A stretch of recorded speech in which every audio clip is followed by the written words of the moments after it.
आप सबका भगवती चैनल में स्वागत है। आज हम आप लोग को श्रीमद् भागवत महापुराण का प्रथम स्कंद का 14वां अध्याय हिंदी में सुना रही हूँ। श्री राधा कृष्णाभयाम नमः। श्री कृष्णाय वयम नमः।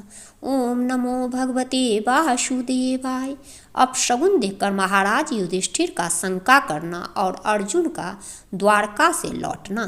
सूत जी कहते हैं, स्वजनों से मिलने और पुण्य श्लोक भगवान श्री कृष्ण अब क्या करना चाहते हैं यह जानने के लिए अर्जुन द्वारका गए हुए थे। कई महीने बीत जाने पर भी अर्जुन वहां से लौटकर नहीं आए। धर्मराज युधिष्ठिर को बड़े भयंकर अपशगुन दिखने लगे। उन्होंने देखा काल की गति बड़ी विकट हो गई है। जिस समय जो ऋतु होनी चाहिए उस समय वह नहीं होती और उनकी क्रियाएं भी उल्टी ही होती है। लोग बड़े क्रोधी, लोभी और असत्य परायण हो गए हैं। अपने जीवन निर्वाह के लिए लोग पापपूर्ण व्यापार करने लगे हैं। सारा व्यापार कपट से भरा हुआ होता है। यहाँ तक कि मित्रता में भी छल मिला रहता है। पिता माता, सगे संबंधी, भाई और पति पत्नी में भी झगड़ा रहने लगा है। कलिकाल के आ जाने से लोगों का स्वभाव ही लोभ, दंभ आदि अधर्म से अभिभूत हो गया है और प्रकृति में भी अत्यंत अरिष्ट सूचक अपशगुन होने लगे हैं। यह सब देखकर युधिष्ठिर ने अपने छोटे भाई भीमसेन से कहा। युधिष्ठिर ने कहा, भीमसेन, अर्जुन को हमने द्वारका इसलिए भेजा था कि वह वहां जाकर पुण्य श्लोक भगवान श्री कृष्ण क्या कर रहे हैं इसका पता लगा आए और संबंधियों से मिल भी आए। तब से 7 महीने बीत गए किंतु तुम्हारे छोटे भाई अब तक नहीं लौट रहे हैं। मैं ठीक ठाक यह नहीं समझ पाता हूँ कि उनके न आने का क्या कारण है। कहीं देवर्षि नारद के द्वारा बतलाया हुआ वह समय तो नहीं आ पहुँचा है जिसमें भगवान श्री कृष्ण अपने लीला विग्रह का संवरण करना चाहते हैं। उन्हीं भगवान की कृपा से हमें यह संपत्ति, राज, स्त्री, प्राण, कुल, संतान, शत्रुओं पर विजय और स्वर्गादि लोकों का अधिकार प्राप्त हुआ है। भीमसेन, तुम तो मनुष्यों में व्याघ्र के समान बलवान हो। देखो तो सही, आकाश में उल्कापात आदि, पृथ्वी में भूकंप आदि और शरीरों में रोग आदि कितने भयंकर अपशगुन हो रहे हैं। इनसे इस बात की सूचना मिलती है कि शीघ्र ही हमारी बुद्धि को मोह में डालने वाला कोई उत्पात होने वाला है। प्यारे भीमसेन, मेरी बाईं जांघ, आँख और भुजा बार बार फड़क रही है। हृदय जोर से धड़क रहा है। अवश्य ही बहुत जल्दी कोई अनिष्ट होने वाला है। देखो, यह सियारिन उदय होते हुए सूर्य की ओर मुंह करके रो रही है। अरे, उसके मुंह से तो आग ही निकल रही है। यह कुत्ता बिल्कुल निर्भय सा होकर मेरी ओर देखकर चिल्ला रहा है। भीमसेन, गौ आदि अच्छे पशु मुझे अपने बाएं करके जाते हैं और गधे आदि बुरे पशु मुझे अपने दाहिने कर देते हैं। मेरे घोड़े आदि वाहन मुझे रोते हुए दिखाई देते हैं। यह मृत्यु का दूत पेड़खी, उल्लू और उसका प्रतिपक्षी कौवा रात को अपने कर्ण कठोर शब्दों से मेरे मन को कपाते हुए विश्व को सूना कर देना चाहते हैं। दिशाएं धुंधली हो गई है। सूर्य और चंद्रमा के चारों ओर बार बार मंडल बैठते हैं।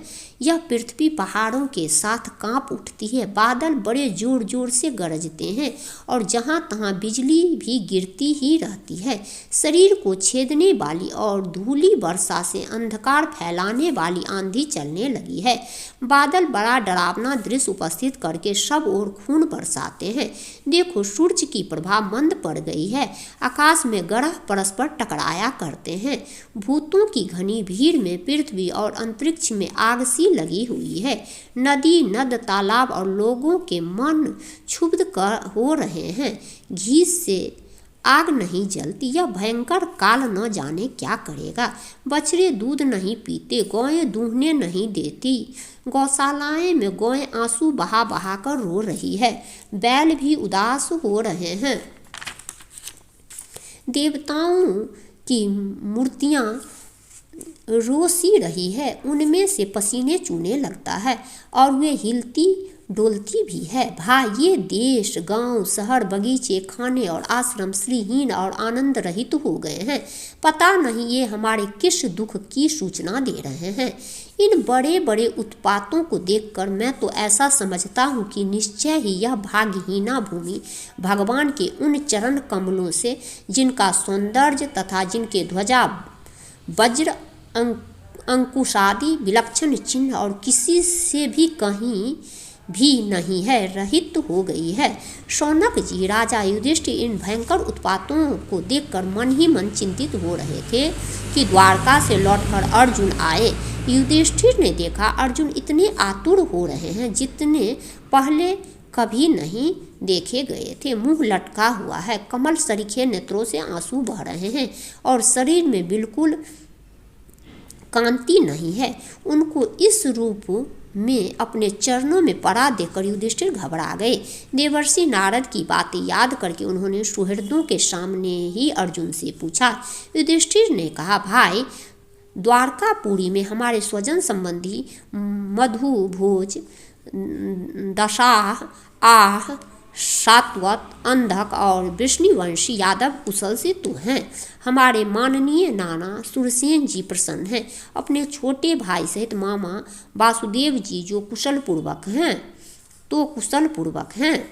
उनकी पत्नियां हमारी मामी देवकी आदि सातों बहनें अपने पुत्रों और बहुओं के साथ आनंद सेतु हैं। जिनका पुत्र कंस बड़ा ही दुष्ट था, वे राजा उग्रसेन अपने छोटे भाई देवक के साथ जीवित है न। हृदिक, उनके पुत्र कृतवर्मा, अंकुर, जयंत, गद, सारन तथा शत्रुजित आदि यादव वीर सकुशल हैं न। यादवों के प्रभु बलराम जी तो आनंद से हैं। वृष्णवंश के सर्वश्रेष्ठ महारथी प्रद्युम्न सुख सेतु हैं। युद्ध में बड़ी फुर्ती दिखाने वाले भगवान अनिरुद्ध आनंद से है न। सुसेन, चारुदेशन, जामवती नंदन सांब और अपने पुत्रों के सहित ऋषभ आदि भगवान श्री कृष्ण के अन्य सब पुत्र भी प्रसन्न हैं न। भगवान श्री कृष्ण के सेवक श्रुतदेव, उद्धव आदि और दूसरे सुनंदन, नंद आदि प्रधान यदुवंशी जो भगवान श्री कृष्ण और बलराम के बाहुबल से सुरक्षित हैं, सबके सब कुशल हैं न।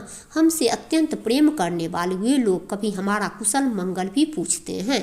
भक्त वत्सल ब्राह्मण भक्त भगवान श्री कृष्ण अपने स्वजनों के साथ द्वारका की सुधर्मा सभा में सुखपूर्वक विराजते हैं न। वे आदि पुरुष बलराम जी के साथ संसार के परम मंगल, परम कल्याण और उन्नति के लिए यदुवंश रूप क्षीर सागर में विराजमान हैं। उन्हीं के बाहुबल से सुरक्षित द्वारकापुरी में यदुवंशी लोग सारे संसार के द्वारा सम्मानित होकर बड़े आनंद से विष्णु भगवान के पार्षदों के सम्मान विहार कर रहे हैं। सत्यभामा आदि 16,000 रानियां प्रधान रूप से उनके चरण कमलों की सेवा में ही रत रहकर उनके द्वारा युद्ध में इंद्रादि देवताओं को भी हराकर इंद्राणी के भोग योग तथा उन्हीं की अभिष्ट परिजातादि वस्तुओं का उपभोग करती है। यदुवंशी वीर श्री कृष्ण के बाहुदंड के प्रभाव से सुरक्षित रहकर निर्भय रहते हैं और बलपूर्वक लाई हुई बड़े बड़े देवताओं के बैठने योग्य सुधर्मा सभा को अपने चरणों से आक्रांत करते हैं। भाई अर्जुन, यह तो बताओ कि तुम स्वयं तो कुशल से हो न। मुझे तुम श्रीहीन से दिख रहे हो। वहाँ बहुत दिनों तक रहे, कहीं तुम्हारे सम्मान में तो किसी प्रकार की कमी नहीं हुई, किसी ने तुम्हारा अपमान तो नहीं कर दिया, कहीं किसी ने दुर्भावपूर्ण और मंगल शब्द आदि के द्वारा तुम्हारा चित्त तो नहीं दुखाया, अथवा किसी आशा से तुम्हारे पास आए हुए याचकों को उनकी मांगी हुई वस्तु अथवा अपनी ओर से कुछ देने की प्रतिज्ञा करके भी तुम नहीं दे सके। तुम सदा शरणागतों की रक्षा करते आए हो, कहीं किसी भी ब्राह्मण, बालक, गौ, बूढ़े, रोगी, अबला अथवा अन्य किसी प्राणी का जो तुम्हारी शरण में आया हो तुमने त्याग तो नहीं कर दिया। कहीं तुमने अगम्या स्त्री से समागम तो नहीं किया, अथवा गमन करने योग्य स्त्री के साथ असत्कार पूर्वक समागम तो नहीं किया, कहीं मार्ग में अपने से छोटे अथवा बराबरी वालों से हार तो नहीं गए, अथवा भोजन करने योग्य बालक और बूढ़ों को छोड़कर तुमने अकेले ही तो भोजन नहीं कर लिया। मेरा विश्वास है कि तुमने ऐसा कोई निंदित काम तो नहीं किया होगा जो तुम्हारे योग्य न हो न हो। अपने परम प्रियतम अभिन्न हृदय परम सुहृद भगवान श्री कृष्ण से तुम रहित हो गए हो, इसी से अपने को शून्य मान रहे हो। इसके सिवा दूसरा कोई कारण नहीं हो सकता जिससे तुमको इतनी मानसिक पीड़ा हो। 14वां अध्याय समाप्त।